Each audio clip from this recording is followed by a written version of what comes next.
तावीज़ बना के मैं पहनूं तुझे, दिल घर है खुदा का ना छोड़े से। मांगू मैं अब क्या रब से, पाया है तुझको जब से, इश्क तेरा हम पे तारी रक्स में जहां।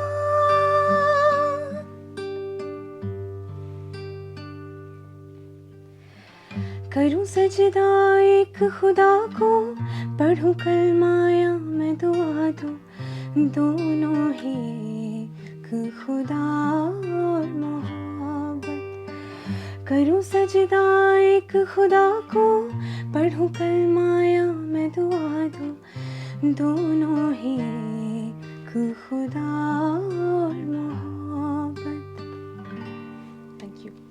जियो टीवी के ड्रामे खुदा और मोहब्बत सीजन 3 का OST इस वक्त तक 100 मिलियन से ज़्यादा लोग उसको सिर्फ ऑनलाइन देख चुके हैं। इस गाने की वजह से जियो टीवी की जो रेटिंग्स है, ड्रामे की सब जो रेटिंग्स है, वो नए रिकॉर्ड बना रही है। और ये गाना गाया है उस्ताद राहत फ़तेह अली खान के साथ एक ब्रिटिश पाकिस्तानी लड़की हैं निश आशर। निश आशर हमारे साथ मौजूद हैं। निश आशर हमारे साथ बात करेंगी खुदा और मोहब्बत का OST जो उन्होंने गाया है, और ये उनकी यूनिक आवाज़ की वजह से है कि इस गाने को इतनी मकबूलियत मिली है कि ना सिर्फ ये कि ये पाकिस्तानी तारीख का पहला ऐसा OST है जो सिर्फ तकरीबन 4 महीनों में 100 मिलियन से ज़्यादा इसको देखा जा चुका है, और ये यूट्यूब के जो गानों की जो पॉपुलर गानों की जो लिस्ट है उसमें भी ये बजाय खुद नए रिकॉर्ड बना रहा है। इस गाने के लिए आपको कैसे चुना गया? सो बेसिकली इस गाने को कंपोज किया है नवीद निशाद ने, एंड उन्होंने ही मुझे ये ऑफ़र किया था, ये अपॉर्चुनिटी दी थी कि मैं इस OST का पार्ट बन सकूं। तो हम बेसिकली मुझे ये लग रहा था कि हम उनके स्टूडियो उनको मिलने जा रहे हैं, एंड सिर्फ यही था मुझे कि हम उनसे मिलने जा रहे हैं, यही मेरे लिए एक बहुत बड़ी बात थी। लेकिन तो फिर जब हम वहाँ पर गए, मैंने OST सुना, गाना सुना, कॉम्पोजिशन सुनी और मुझे अच्छी लगी, और एंड आई फाउंड आउट कि I was singing the song. तो फिर ये भी मेरे लिए एक बहुत बड़ी बात थी, and I was very very excited कि मैं एक ऐसे प्रोजेक्ट का हिस्सा बनने जा रही हूँ। आपको लास्ट मोमेंट तक ये नहीं पता था कि आप राहत फ़तेह अली खान के साथ कोलैबोरेशन करने जा रही हैं, और ये कि इस गाने के लिए आपको चुना गया? बिल्कुल, मुझे कोई आइडिया नहीं था। आई थॉट कि हम सिर्फ उनसे मुलाकात करने जा रहे हैं, and I was really excited क्योंकि मेरी कभी उनसे उनके घर पर स्पेशली मुलाकात नहीं हुई थी। फ्यू इयर्स बैक मैं उनसे एक मियाँ यूसुफ सली की हवेली में मिली थी, लेकिन this was a more intimate meeting.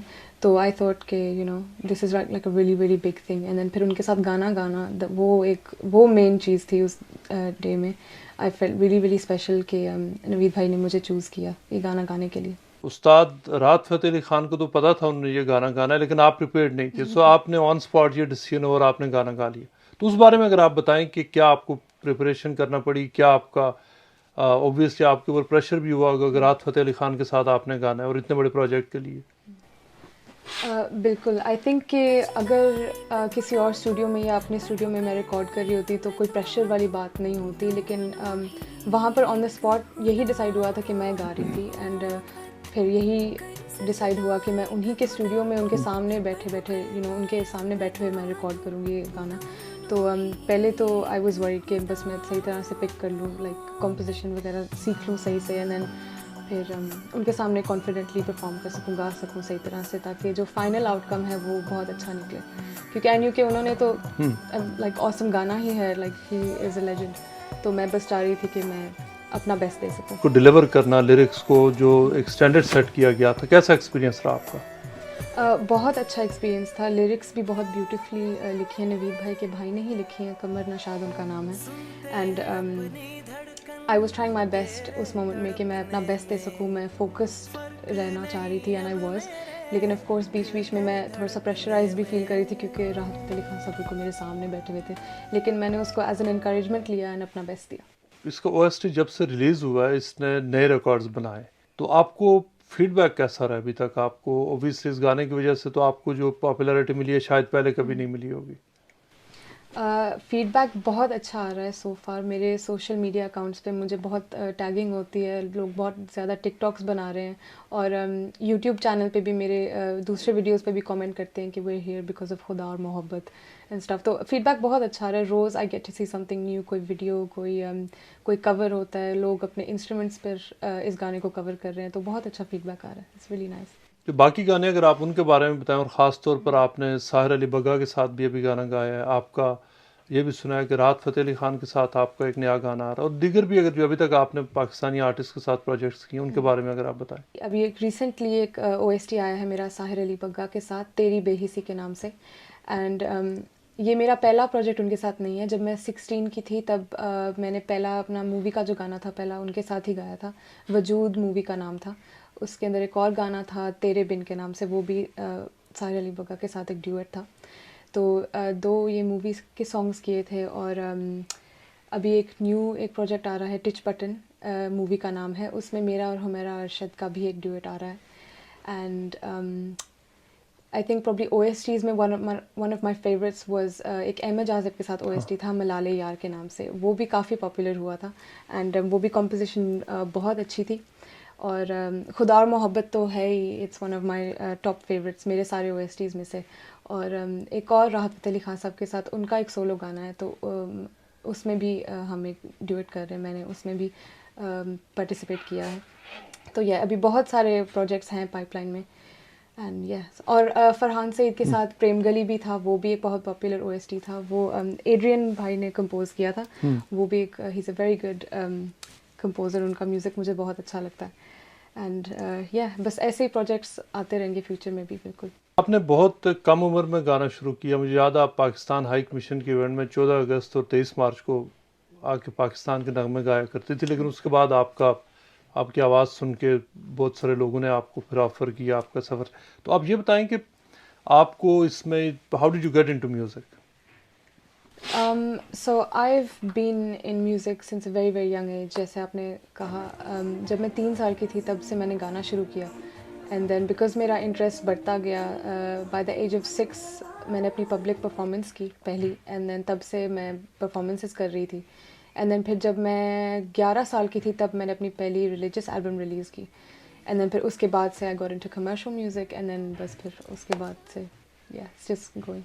आपने ए लेवल्स के बाद अभी ब्रेक ली हुई है, तो क्या ये सिर्फ इसी वजह से कि आपको ऑफर्स इतनी है कि आपको बाकायदा तौर पर कमर्शियल म्यूज़िक और ज़्यादा गाना पड़ रहा, आपके ऊपर काम का प्रेशर है, लेकिन क्या आपको यूनिवर्सिटी जाने का प्लान है? क्या क्या कुछ करेंगी आप? यूनिवर्सिटी जाने का बिल्कुल प्लान है, बट आई फील लाइक कि इस टाइम में अगर मैं यूनिवर्सिटी जाती तो शायद कुछ प्रोजेक्ट्स मैं ना करती, क्योंकि इस टाइम अगर मैंने 1 साल या 2 साल पहले अगर मैं यूनिवर्सिटी ज्वाइन कर लेती तो I would have probably missed out on, for example ये जो OST है ये शायद मैं ना गाती, शायद मैं ना पाकिस्तान जाती, तो दिस वुडंट हैव हैपेंड। तो आई फील लाइक अभी फ़िलहाल करियर पे I want to focus for some time, and then maybe whenever जब मुझे लगे कि this is the right time तो फिर मैं डेफिनेटली। तो इस वक्त आप कर क्या रही हैं? अगर यूनिवर्सिटी भी आप नहीं जा रही हैं तो कमर्शियली आप यहाँ पे लंदन में क्या कुछ कर रही हैं?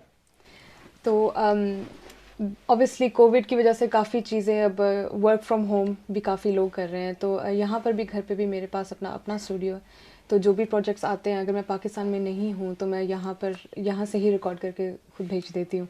एंड उसके अलावा बस यही चल रहा है, फुल टाइम म्यूज़िक ही चल रहा है। अगर मैं पाकिस्तान में होती हूँ तो वहाँ पर भी घर में एक स्टूडियो है अगेन, क्योंकि वहाँ पर भी लॉकडाउन की सिचुएशन स्टार्ट हो गई थी जस्ट बिफोर हमारे वापस आने से बिल्कुल पहले। तो उन सर्कमस्टांसिस में भी I was able to send stuff अपने आप से रिकॉर्ड करके मैं भेज देती थी। एंड यहाँ से भी यही होता है ज़्यादातर, अगर कोई भी ऐसा OST आता है, फॉर एग्जांपल एक OST आया था दिल तन्हा के नाम से, वो भी अहमद आज़िब के साथ मैंने गाया था, तो वो मैंने यहीं से ही अपने होम स्टूडियो से ही रिकॉर्ड करके वोकल्स भेज दिए थे। एंड देन वहाँ पर जो भी एडिटिंग वगैरह होनी थी वो हो गई, and then within a week OST release हो गया था। तो बस full time music. BBC Asian network ने आपको जो फ्यूचर आर्टिस्ट हैं, जो फ्यूचर एशियन आर्टिस्ट हैं, जिसमें पाकिस्तानी और इंडियन आर्टिस्ट हैं मेनली, उस लिस्ट में आपको शामिल किया। और BBC का ये कहना है कि ये वो आर्टिस्ट हैं जिनके ऊपर नज़र रखने की ज़रूरत है। तो इस लिस्ट में बजाय खुद जाना ये एक बड़ी प्रेस्टीज की बात है। तो BBC एशियन नेटवर्क को क्या आपने अपने जो डेमोज वगैरह खुद भेजे थे या उन्होंने did they reach out to you? तो आई डिडंट एक्चुअली नो कि उनकी ये कैंपेन होती है BBC फ्यूचर आर्टिस्ट्स वाली. आई वाजंट अवेयर कि ऐसा भी कोई वो प्रोजेक्ट रिलीज़ करते हैं हर साल. तो actually they reached out to me and उन्होंने मेरा प्रोफाइल वगैरह देखा, मेरा यूट्यूब देखा, मेरे प्रोजेक्ट्स देखे एंड देन फिर उन्होंने मुझे ऑफ़र की कि हम चाहते हैं कि आप हमारी इस लिस्ट में शामिल हों. तो बेसिकली एवरी ईयर वो 10 आर्टिस्ट्स की लिस्ट वो रिलीज़ करते हैं, वो आर्टिस्ट जो उनकी नज़र में टॉप हैं. तो बस वो उनको प्रमोट करते हैं, उनके इंटरव्यूज़ होते हैं रेगुलर, और बस जो भी चीज़ होती है लाइक प्रोजेक्ट्स वगैरह उनके होते हैं, उन पे लाइक उनकी ख़ास नज़र होती है. तो या ये आपकी जो एज ग्रुप है जो अर्ली 20s में, बहुत सारे ऐसे आर्टिस्ट हैं जो यंग आर्टिस्ट हैं, want to make it big, लेकिन बहुत सारे लोग डिस्करेज होकर छोड़ देते हैं, बहुत सारों के लिए अपॉर्चुनिटीज़ नहीं होती. आपको हमने खुद देखा है कि आपने तो शायद आपको अपना जो आपको मनवाया, आपने बहुत सारा काम खुद ही किया. आपका यंगस्टर्स के लिए जो बडिंग टैलेंट्स हैं उनके लिए आपका क्या एडवाइस होगा? आई थिंक ये बात तो सच है कि इस फील्ड में कंपटीशन बहुत है एंड आप बहुत इजीली रिप्लेस हो सकते हैं अगर आप कहीं पर स्लो, अगर आपका पेस हो, या अगर आपकी लाइक सोशल मीडिया पे अगर आप कुछ नहीं डाल रहे, अगर आप कुछ भी चीज़ पब्लिश नहीं कर रहे. तो आई थिंक कि जो यंगस्टर्स हैं जो स्ट्रगल कर रहे हैं और जो इंडस्ट्री में they want to make their name, I think I would say कि कंसिस्टेंसी बहुत ज़रूरी है. आई थिंक कि कॉन्स्टेंटली लोगों को कुछ ना कुछ देखने के लिए देना, इट्स वेरी इंपॉर्टेंट. कुछ ना कुछ पोस्ट करते रहें, अपने आप पे मेहनत करते रहें हर चीज़ में. अगर वो पोस्ट भी नहीं करना चाहते तो बस रिकॉर्ड करके खुद सुने एंड एनालाइज करें कि कहाँ कहाँ इम्प्रूवमेंट हो सकती है, ताकि वो बेहतर से बेहतर चीज़ पब्लिश कर सकें. एंड देन किसी को पसंद आ जाएगी वो किसी और को टैग करेंगे, उस बंदे को पसंद आ जाएगी वो किसी और को आगे से टैग करेंगे. तो ऐसे this is how things get viral. तो मेरे ख्याल से बस अपने आप को प्रमोट करें ज़्यादा से ज़्यादा और मेहनत करें.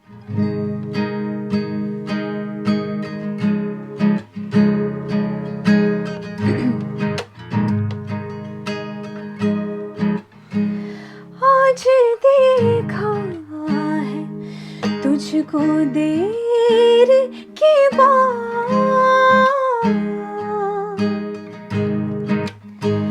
आज देखा है तुझको देर के बाद. आज का दिन गुजर न जाए कहीं, आज का दिन गुजर न जाए कहीं. तू भी दिल से उतर न जाए कहीं, नियते शौक भर न जाए कहीं, नियते शौक भर न जाए कहीं. Thank you. ब्यूटीफुल.